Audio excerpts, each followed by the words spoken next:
evening and welcome to the 634th episode of Travel Itch. I'm Dan Schlossberg and we are in the 15th season of Travel Itch Radio, the show that lets you enjoy the pleasures of travel from the comfort of your armchair. Every week at this time, we talk to people representing destinations, hotels, airlines, railroads, car rental companies, and others in the world of travel and hospitality, from authors and bloggers to broadcasters and publicists. If it's got anything to do with travel, it's got everything to do with Travel Itch. Our guest tonight is Amanda Murphy of the Tennessee Department of Tourist Development. Welcome, Amanda, to Travel Itch. Good afternoon, Dan. Thanks so much for having me. It's a pleasure to be here. There's so much to talk about in Tennessee, and much more than just Nashville and Memphis. For example, Dollywood is opening Night Flight Expedition, the first of its kind hybrid indoor coaster and water ride. Isn't it one of the biggest attraction investments in the history of the park? It is. We're so excited about Night Flight. This is one of their biggest investments. I hear over $50 million, and it really shows how Tennessee just continues to grow as a family destination. Dollywood is always finding ways to innovate, and this ride I hear is going to compete with any major attraction ride you can imagine, and it is hybrid, so it's supposed to have a little bit of everything from water to more traditional coaster experience, but mostly it's going to have that Smoky Mountain magic. That's what Dollywood does so well. So fingers crossed it opens soon. We haven't heard the exact date, but we're anticipating that this summer. And since you mentioned the Smoky Mountains, there they are in all their glory. Beautiful picture. That's right. Speaking of parks, Chattanooga's new Erlander Park is a multi-use stadium and entertainment venue tied directly into the Tennessee Riverwalk. Tell us about it and how its waterfront location will help bring visitors there. Yeah, so Erlanger is the home of the Tennessee Lookouts, and Tennessee has baseball all across the state. What's great about the new stadium is it's on the waterfront, and it's just Chattanooga has such a gorgeous downtown riverfront. This is another layer to get people to come, stay downtown, get outside, walk, and really blend an activity that can be a couple of hours to making it a whole day adventure where they can come eat, dine, shop, and then go see a ball game. So I'm excited to check it out. And with the warm weather here, the Noachucky River is reopening to paddlers next month for the first time since Hurricane Helene. Where is it and what is it? Yeah, Noachucky is one of 3, maybe even 4. Somebody's going to fact check me on that. I have no doubt. Rafting rivers, whitewater rafting that we have throughout the state. But what's special about Noachucky, it's in the northeast corner of the state in what we call the Tri-Cities area by Bristol, Tennessee.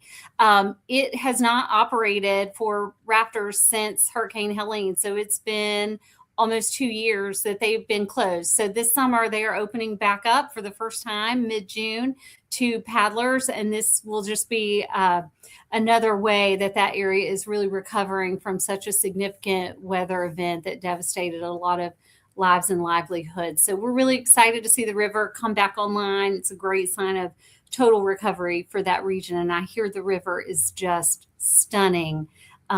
So I'm excited to get out there and check it out.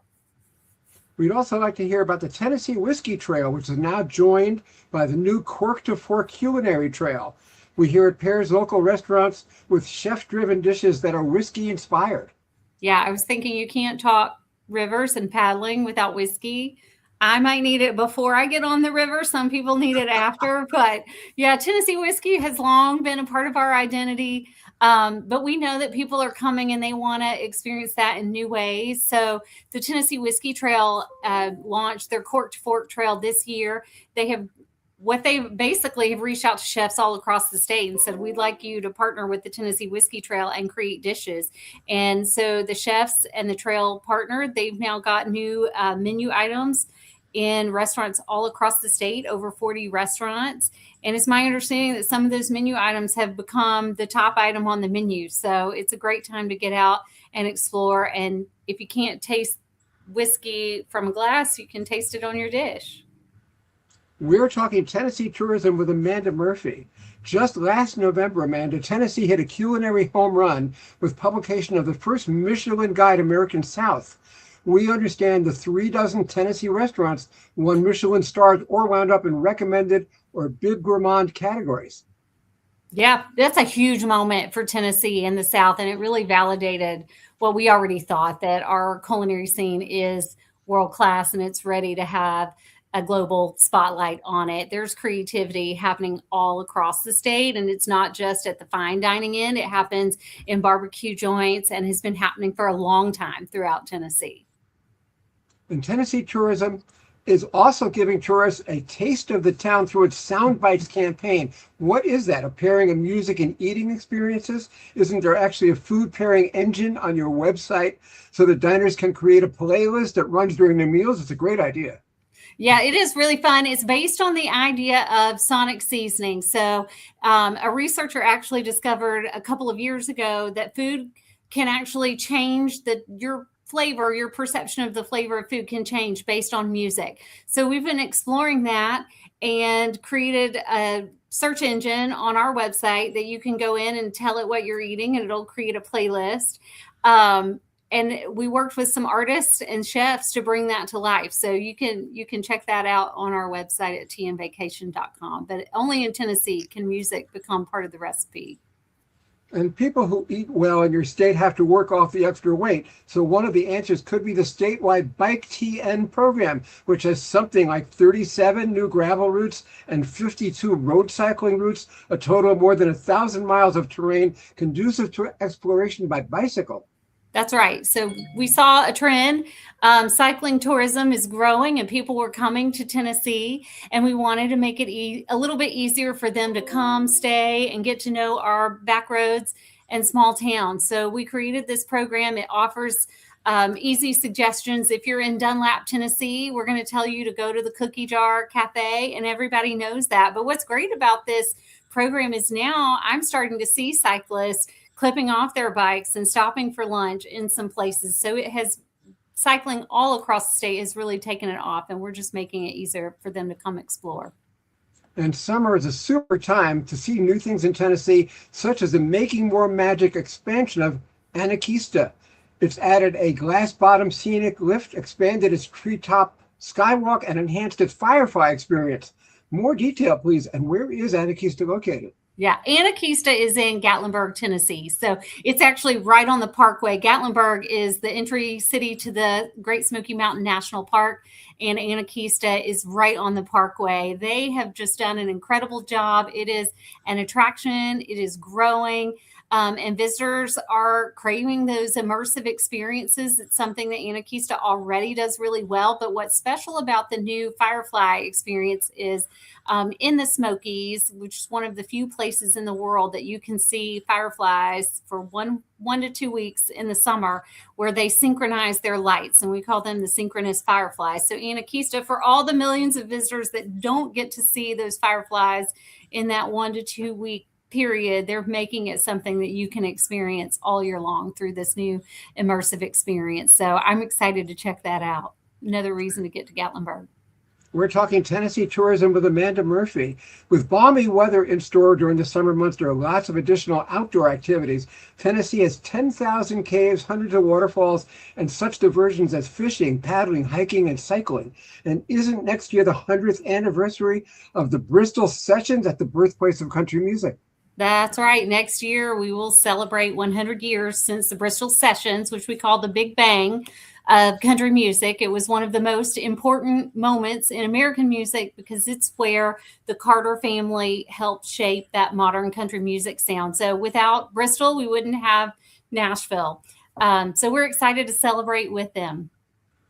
And Bristol landed on the national tourism map last summer when the Bristol Motor Speedway hosted the first official baseball game ever played in Tennessee and set a new one-game attendance record in the process. It made national TV. I saw it. That's Great right.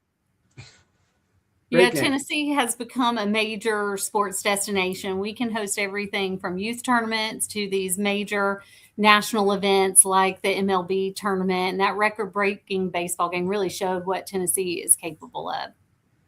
And this year, the former baseball coach from the University of Tennessee is managing the San Francisco Giants. The first time a big league team took a manager right out of the college ranks. You must be very proud of that guy. I don't know if we're proud or sad, but good for him. Congrats to the Giants. They did well. He did well. Okay, since we're talking sports, isn't there a new stadium on the riverfront in downtown Nashville? Yes, it's the transformation. It's beautiful. I can see it. I drive by it every morning on my way to the office. It will be a completely enclosed stadium. That's very exciting for Tennessee. The riverfront is under transformation with lots of exciting developments in store. But the new stadium launches next year and will be a real boon for our entertainment industry and offer a year-round spot for more concerts and music in addition to football, which we love. And I know Nashville wants a Major League Baseball team too, and the new stadium would probably be a big help toward getting there. Well, okay, we'll have an empty stadium if they want to just make a deal. Come on. Got to talk Dolly Parton, living proof that age is a matter of mind. If you don't mind, it doesn't matter. Isn't she opening Dolly's Life of Many Colors Museum and the Songteller Hotel in Nashville this fall?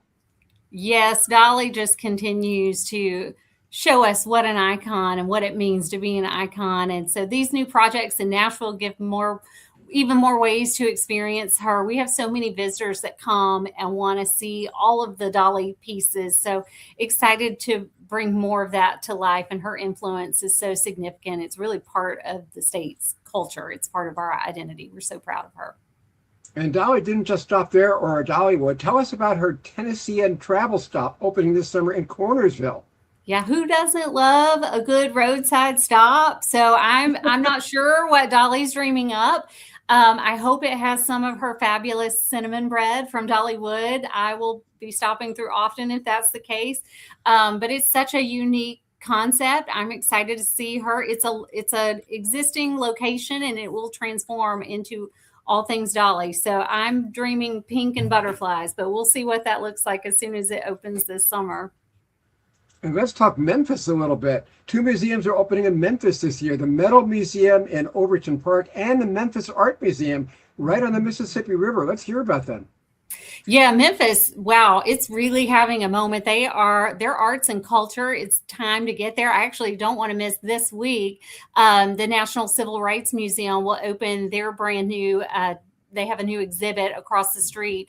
So lots to see there. The Metal Museum is opening. The new Memphis Art Museum opens in December. It's right on the Mississippi River, and it just looks incredible. But this will be adding to an already amazing cultural landscape. But they do a great job of talking about culture and telling the music and civil rights history. So I'm excited to get there and see these. And there are plenty of museums in Nashville, which deserves its Music City nickname. I loved walking down the street, hearing different kinds of music wafting from the various venues of the honky tonks. I'd have to say the only comparable experience may be the French Quarter of New Orleans. Do you agree with that?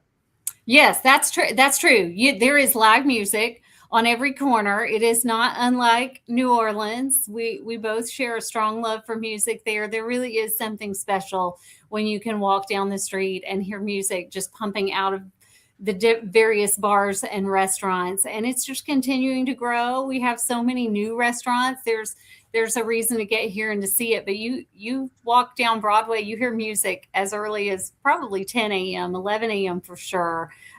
So it's one of the first things a lot of visitors do, and it's something they remember forever for sure. When you said 10 a.m., 11 a.m., it reminded me of being at Branson and having the music there start so early. That's right. Well, travelers are discovering such new destinations as Savannah, Rugby, Cokeville, and Johnson City. What will visitors find there? Yeah, we are seeing a trend right now, and visitors are wanting to get out and experience some of our smaller destinations. They like to come in and see the big cities, and then they want to get out and go to Rugby, Tennessee, where you can get bologna from R.M. Brooks General Store.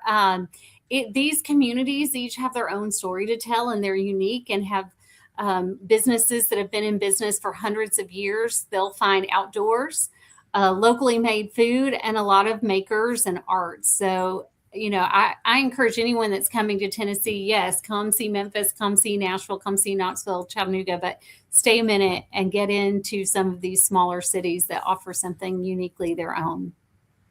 And I want to tell our viewers you're watching Travel Witch Radio with Dan Schlossberg, our 15th season. We're talking with Amanda Murphy about beautiful Tennessee. There is so much to offer there. Mm-hmm. Tennessee's culinary tastes have evolved far beyond barbecue with nationally recognized chefs, distilleries, and immersive dining experiences attracting tons of visitors. Tell us a little more. Yeah, well, you know what's great? When I think about our culinary, I can't leave out the fact that our number one industry is actually agriculture, which means when you're a chef, you have so much food that is just locally accessible. And especially this time of year, all of the great farmers markets that are right outside the door. So there's a lot of great food accessible. And then we have so much innovation happening in the state. Blackberry Farms turned 50 this year, and they are a luxury resort in East Tennessee, and they're really known around the world for their fine dining. And they've been elevating the food in East Tennessee for forever, but a lot of those chefs that have trained there are now starting their own restaurants all across the state. So we've just got a tremendous amount of culinary experiences here that come both from long tradition and then chefs that are moving here. So it's a great time to come and experience the taste of Tennessee. I have to ask you, Amanda, is there or is there not an actual hotel called the Chattanooga Choo Choo? And was it named after a famous train?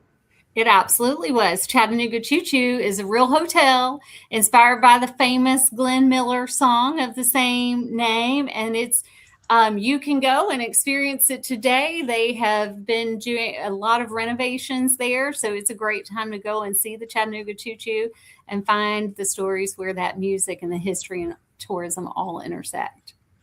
Another famous nickname in Tennessee is the Vols, short for volunteers. Didn't that originate from mountain watchtowers that provided lookouts for forest fires? So, Dan, I'm not sure. I'm not a historian, so I'm going to clarify that. I cannot classify myself as a historian, but I have always heard that nickname actually came from the War of 1812 when Tennessee sent so many Tennesseans who volunteered to fight for that war that we became the volunteer state. However, you have me questioning that because we do have a lot of watchtowers in our state still, and they're really cool because there are a few places where you can still hike to one and climb up it. So I'm questioning my history right now. So I'm going to have to circle back to you on that one. Okay, when we think about famous people from Tennessee, obviously Dolly Parton and Johnny Cash come to mind first. How about Elvis Presley, Davy Crockett, Andrew Jackson, Andrew Johnson, Reese Witherspoon? The list is long, and I'm sure I left out quite a few. Well, I'm going to add to your list. We lovingly like to say we're known around the world for Dolly, Elvis, and Jack Daniels, that is. But there are a couple others. Don't forget Justin Timberlake. Aretha Franklin was born in Memphis. She was raised in Detroit, but her music came from Memphis. No, Detroit might argue with me on that. Tina Turner, she grew up in Nutbush, Tennessee. What's great about Tina, you can actually go to Nutbush. They have the Tina Turner Museum there at the Delta Heritage Center, and you can walk through the tiny schoolhouse where she went to school. It's the only Tina Turner museum in the world. So lots of famous people, but we also pay a lot of homage, and we're very proud. You'll hear more in the music side, but don't forget Oprah. She's from Tennessee. She grew up in Nashville. So we've got a lot of them. And what's going on at Graceland? Graceland, they're celebrating 50 years since Elvis passed away next year. So they've got a lot of celebrations planned for that. But the Graceland themselves just keep growing. Across the street, several years ago, they added Graceland's Memphis. They added a big museum with rotating experience. So if you haven't been to Graceland in the last 5-10 years, it's a good time to get back. They're constantly adding new exhibits, new exhibitions. And if you haven't gone on Elvis's plane, it's one of my favorite things to do at the Graceland Museum. Okay, we talked so much about music icons. What about the Country Music Hall of Fame? Country Music Hall of Fame, same. Just every year they are rotating exhibits. Right now they have a new Muscle Shoals exhibit, so it's a good time to get out and see that. It is stunning architecture. So yeah, good time to come and experience our music. Yeah, it was great. I've been to the Country Music Hall of Fame and the Memphis Shoals, so I love the roots of rock and roll. Really cool stuff. And I still listen to the 50s channel on Sirius XM all the time. So really enjoy that. The Ryman Auditorium, that's another icon in Nashville. Tell us about that. The Ryman is world famous for their shows. The Ryman has great history. So if you have not been to the Ryman before, you need to come and do the tour before you see a show there, because they will explain how the Ryman, it's known as the Mother Church of Country Music. It did start originally as a church to help the heathens getting off the riverboats in downtown Nashville, but it is absolutely one of the best places to see live music, and you get to sit on pews, and there's no bad seat in the house. It feels like a very close circle, if you will. It's beautiful. And the Grand Ole Opry? Same. Grand Ole Opry. So they continue to celebrate. They just celebrated their 100th anniversary in October of last year. And the Opry, which is on the other side of Nashville, kind of close to the airport at the Grand Ole Opry, they are doing 3 to 4 live shows a week right now and have some incredible things lined up. I know they've got some 90s nights, which speak to my heart. I love good 90s country music. So yeah, if you haven't been to the Opry this year, they are still celebrating their 100th. It's a good time to come out and experience that. Okay. Why is Tennessee known as the storyteller state? That's a great question. Maybe because we're Southern and we tell tall tales. I think it's because so much storytelling started here, whether it's music or literature. Jonesboro has the Storytelling Center. We are a community very proud of art, and that goes far beyond our music. It goes into craftsmanship and everything we do. So every community has its own story to tell. So that's something we're really proud of. We mentioned the Chattanooga Choo Choo, so let's talk about the Union Station Hotel in Nashville. It's great. I've stayed there a number of times. I love the place. It's right by the rail yards. It's beautiful. It's a great place to go. They have some great dining options there. The Finch is right outside. They also have undergone a major renovation in the last 10 years, but it is a gorgeous place, and it's right off of downtown. So it's convenient. If you want to get to the live music, it's right there. And there's so many things. Nashville's a very photogenic city, as you can see with these pictures. That's right. Incredible. Yes. Incredible. Okay, before we wrap, I've got to ask how Tennessee is planning to celebrate America's 250th birthday on July 4th. We here at Let Freedom Sing Music City, July 4th, will be the biggest fireworks show in the history of downtown Nashville. That's right. Even drones are going to be part of this? Yes, we love 4th of July. We celebrate big in Tennessee, all across the state. And Nashville will be a pinnacle event this year. They are celebrating July 3rd through the 4th. So 2 days, the streets downtown will fill with people, and it will be a tremendous celebration. But they are planning music, fireworks, lots of drones. We really know how to put on a show. And I have a feeling this year is going to be the biggest one yet. And it just comes to my mind that we've omitted a very important character when we talked about famous people from Tennessee. Al Gore ran for president. He was vice president. His father was a U.S. senator. He was also. That's right. Significant guy, Al Gore. That's right. Did he found the internet? I don't know if he did or not. Well, he claims he did, but who knows? Is there anything, I'm sure there are lots of things that I haven't asked that you'd like to add. There's just never been a better time to come explore Tennessee, whether you're here for music, food, outdoors, sports, or our small towns. We have so many great reasons to visit. Summer's a great time to come and see the water and our waterfalls.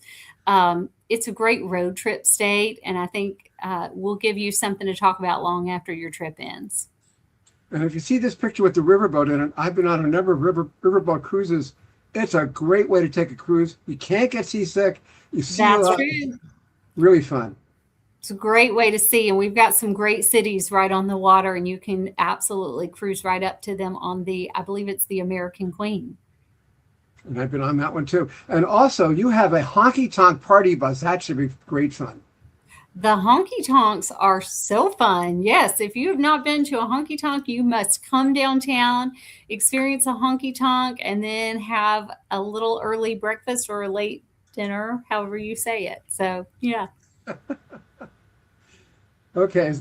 Our guest this evening on Travel Edge has been Amanda Murphy of the Tennessee Department of Tourist Development. Thank you, Amanda, for joining us today. Thank you so much, Dan. Thanks for having me. It's a pleasure to be here. It was great, and hope to see you at IPW. I will see you there in just a few days. That's right. Okay, right. Viewers, Share Thank the you. excitement of the season with a copy of my biggest and best book, The New Baseball right. Bible. 480 pages for a little more than a sawbuck. Such a deal. It's an oversized, illustrated, unorthodox history of America's national pastime that is both a coffee table book and a bathroom book. And that Bristol game is mentioned in there. So read it backwards and still enjoy it. That's The New Baseball Bible with Shohei Ohtani on the cover. Get it from Amazon.com tonight, or get a signed copy from me July 2nd, 1 o'clock at the Baseball Hall of Fame in Cooperstown, New York. And that's it for this edition of Travel Itch. We're back in 2 weeks to talk with Danny Peterson about the Wisconsin History Museum. Same time, same station. Now, this is Dan Schlossberg saying thank you for your time this time. Until next time, good night.